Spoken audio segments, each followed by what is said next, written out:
मंजुषा चित्रशैली.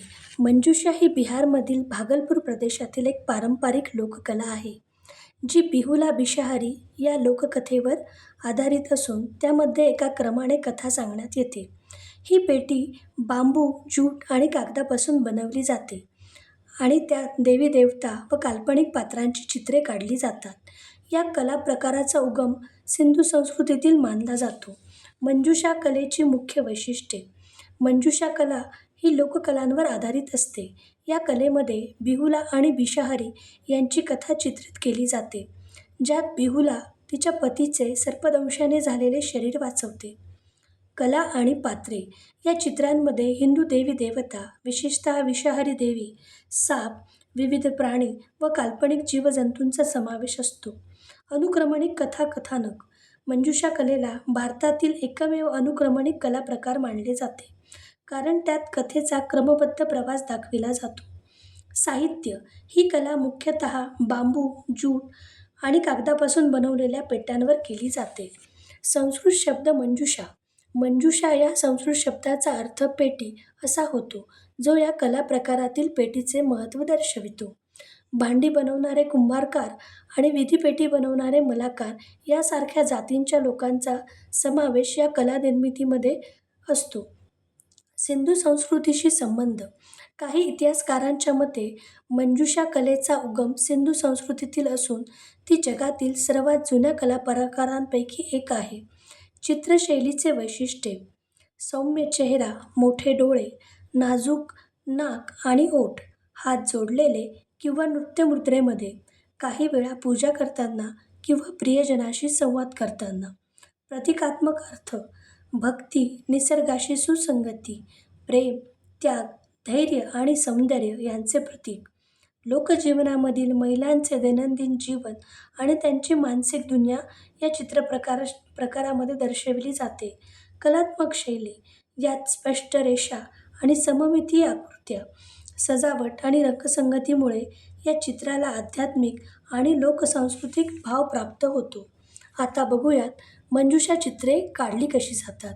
मंजुषा चित्रे काढण्यासाठी कागद, कापड, पेटी किंवा भिंतीवरही काढता येतात. त्यासाठी नैसर्गिक रंग, हळद, गेरू, पाने, फुले, काजळी यांचा वापर केला जातो. प्रथम हलक्या रंगाने चित्राचा आराखडा काढून या चित्रात देवी मंजुषा, नाग, सूर्य, चंद्र, पक्षी, फुले इत्यादी काढतात. रेषा जाड आणि स्पष्ट हे मंजुषा चित्रशैलीचे वैशिष्ट्य. प्रथम पार्श्वभूमी लाल, पिवळा किंवा हिरव्या रंगाने रंगविली जाते. त्यात देवी, नाग, फुले, पक्षी इत्यादी काढले जातात. आधी गडद रंग व त्यानंतर हलक्या रंगाने चित्रे रंगवून त्यावर फुलांचे नमुने, वेली, बिंदू, वर्तुळे, किनारी सजावट करून चित्र अधिक आकर्षित करतात. चित्रे पूर्ण झाल्यावर त्यांची चित्रांवर हलकी लाह किंवा नैसर्गिक लेपन करून त्याचे रंग टिकविले जातात. मंजुषा आर्ट हे अंग प्रदेशाची लोककला आहे. 16 जनपदांपैकी अंग हे मगध आणि वज्जी या 2 संघराज्यांमध्ये आहे असे इतिहासात सांगितले जाते. रामायण व महाभारतामध्येही या प्रदेशाचा उल्लेख आढळतो. चंपा हे ऐतिहासिक शहराचा उल्लेख चायनीज बौद्ध भिक्खू हिच्चुत्संग याने आपल्या प्रवास वर्णनामध्ये केलेला आहे. मंजुषा चित्रशैलीचे अवशेष भागलपूर येथील उत्खननामध्ये टेराकोटांच्या पेट्यांवर सापडले असल्यामुळे ही चित्रशैली सिंधू संस्कृतीमध्येही अस्तित्वात होती. प्राचीन अथर्ववेदामध्येही या चित्रशैलीचा उल्लेख आढळून येतो. 1930 मध्ये ब्रिटिश ऑफिसर W.G. आचर यांच्या निरीक्षणामध्ये प्रथम मंजुषा चित्रशैली आली आणि त्यांनी त्यानंतर ही चित्रे बॉक्सेसमधून कॅनव्हासवर साकारली आणि नंतर ती लंडनच्या लायब्ररीमध्ये ठेवली.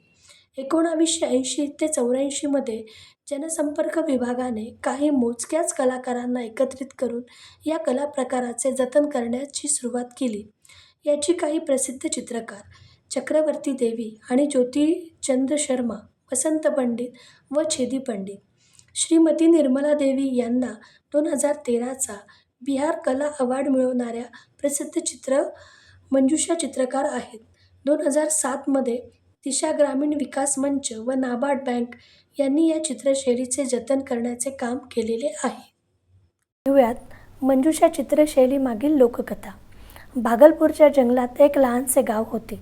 त्या गावात लोक शेती करून आपला उदरनिर्वाह करत असत. पण दरवर्षी मुसळधार पावसाने पिके नष्ट होत. एके दिवशी गावातील देवी एका मुलीला स्वप्नात मंजुषा देवी दिसली. तुमच्या शेतांना जर रक्षण हवे असेल तर तुम्ही नागराजाची पूजा करा. पुढच्या दिवशी गावातील सर्व लोक एकत्र जमले. त्यांनी नदीकाठावर नागराजाची पूजा केली आणि त्याच्या आठवणीमध्ये पेटीवर चित्रे रंगवायला सुरुवात केली. त्या पेटीमुळे मंजुषा असे नाव पडले. पूजा संपल्यावर चमत्कार घडला. रोग कमी झाले. निसर्गाने साथ दिली. गाव समृद्ध झाला. त्या दिवसापासून लोकांनी प्रत्येक सणासुदीला मंजुषा चित्रे रंगवण्याची परंपरा सुरू ठेवली. हळूहळू ही कला संपूर्ण भागलपूर प्रदेशामध्ये प्रसिद्ध झाली आणि त्यानंतर देशभर जगप्रसिद्ध झाली.